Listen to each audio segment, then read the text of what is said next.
How to Eat Fried Worms by Thomas Rockwell. Chapter 4. The First Worm. The huge nightcrawler sprawled limply in the center of the platter, brown and steaming. Boiled, said Tom. We boiled it. Billy stormed about the barn, kicking barrels and posts, arguing. A nightcrawler isn't a worm. If it was a worm, it'd be called a worm. A nightcrawler's a nightcrawler. Finally, Joe ran off to get his father's dictionary. Nightcrawler, noun, earthworm, especially a large earthworm found on the soil surface at night. Billy kicked a barrel. It still wasn't fair. He didn't care what any dictionary said. Everybody knew the difference between a nightcrawler and a worm. Look at the thing. Yuck! It was as big as a souvenir pencil from the Empire State Building. Yuck! He poked it with his finger. Alan said they'd agreed right at the start that he and Joe could choose the worms. If Billy was going to cheat, the bet was off. He got up and started for the door. He guessed he had other things to do besides argue all day with a fink.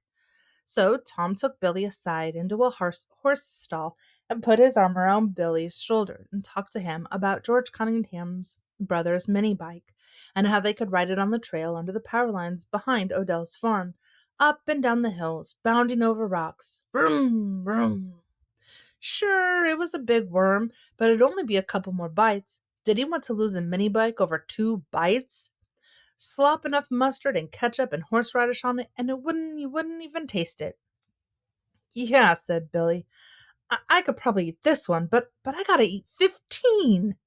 You can't quit now, said Tom. Look at them. He nodded to Alan and Joe waiting beside the orange crates. They'll tell everybody you were chicken. It'll be all over school. Come on. He led Billy back to the orange crates, sat him down, tied the napkin around his neck. Alan flourished the knife and fork. Would Monsieur like eat curved lengthwise or curvewise? Ketchup? Asked Joe, showing his teeth. Cut it out, said Tom. Here. He glopped ketchup and mustard and horseradish on the nightcrawler, squeezed on a few drops of lemon juice, and salted and peppered it. Billy closed his eyes and opened his mouth. Oh, Warren! Billy sliced off the end of the nightcrawler and forked it up. But just as he was about to poke it into Billy's open mouth, Billy closed his mouth and opened his eyes. No, let me do it. Tom handed him the fork. Billy gazed at the dripping ketchup and mustard, thinking, ugh, it's all right talking about eating worms, but doing it? Tom whispered into his ear, mini bike. Gog! Billy poked the fork into his mouth, chewed furiously. Gulp! Gulped!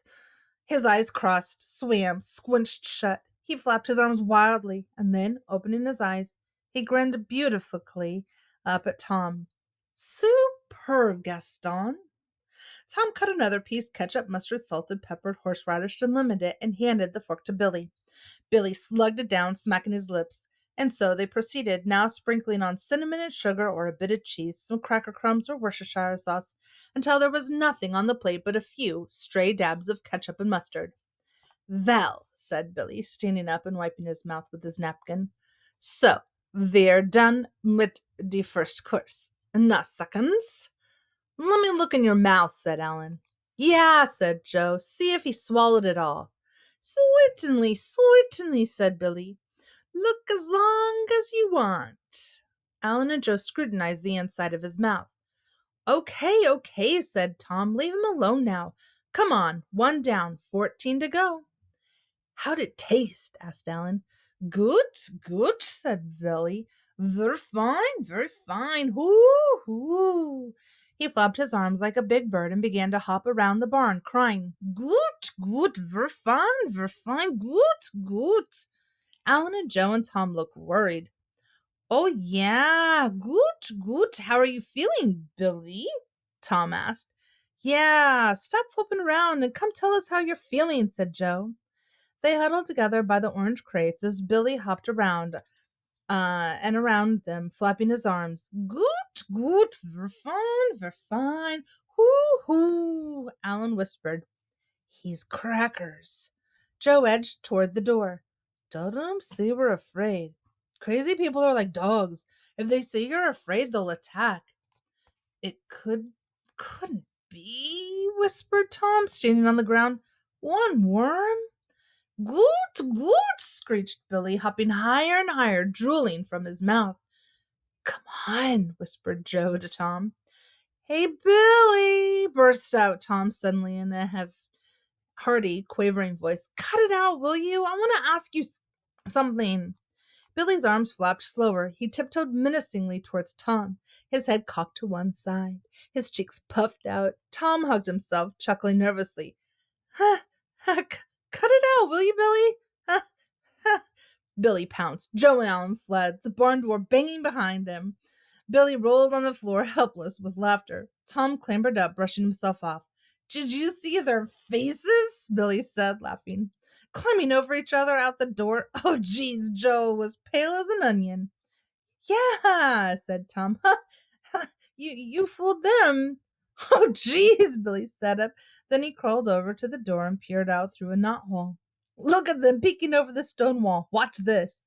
The door swung slowly open. Screeching, Billy hopped onto the doorsill, into the yard, up onto the stump, splashed into a puddle, flapping his arms, rolling his head. Alan Joe galloped up the hill through the high grass, yelling, Here he comes! Go and get out of the way! Then Billy stopped hopping and, climbing onto the stump, called in a shrill, girlish voice, Oh, boyos, where are you going? Is something tear you, little boys? Alan and Joe stopped and looked back. Is you two going home, little boys? Yelled Billy. Is you tired?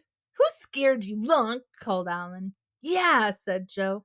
I guess I can go home without being called scared if I want to.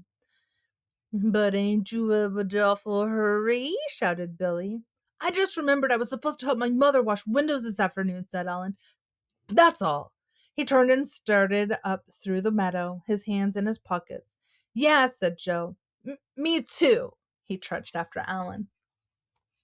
Chapter 5. The Gathering Storm. Alan and Joe stopped in the orchard by the pile of fresh dirt. You think he'll be able to do it? Asked Alan, biting his thumbnail. I don't know, said Joe. He can't do it, said Alan. How can anybody eat 15 worms? My father will kill me. $50? He ate that one awful easy.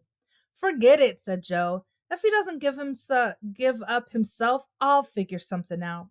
We could spike the next worm with pepper. He'd eat one piece and then another, talking to Tom. Then all of a sudden, he'd sneeze. Ka-choom! Then he'd sneeze again. Ka-choom! Then again. Ka-choom! Ka-choom! A faint look of panic would creep over his face. He's beginning to wonder if he'll ever stop. He clutches his stomach, his eyes begin watering. Ka-choom! Ka-choom! Billy's awful stubborn, said Alan. Even if it was killing him, he might not give up. Ka-choom! Ka-choom! Cried Joe. He falls to the floor. I bend over him. God, I say, call his mother. It's the troglodyte crosis. His eyes bleed up at me. Ka-choom! Remember that business last summer, said Alan, gnawing on his thumbnail, when it was 95 degrees in the shade and I dared him to put on all his winter clothes and his father's raccoon coat and his ski boots and walk up and down Main Street all afternoon?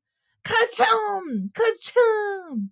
They went all through the orchard, Joe sneezing, sighing, rolling his eyes, pretending to be Billy suffering from a dose of peppered worm, Alan moaning to himself about how stubborn Billy could be. $50.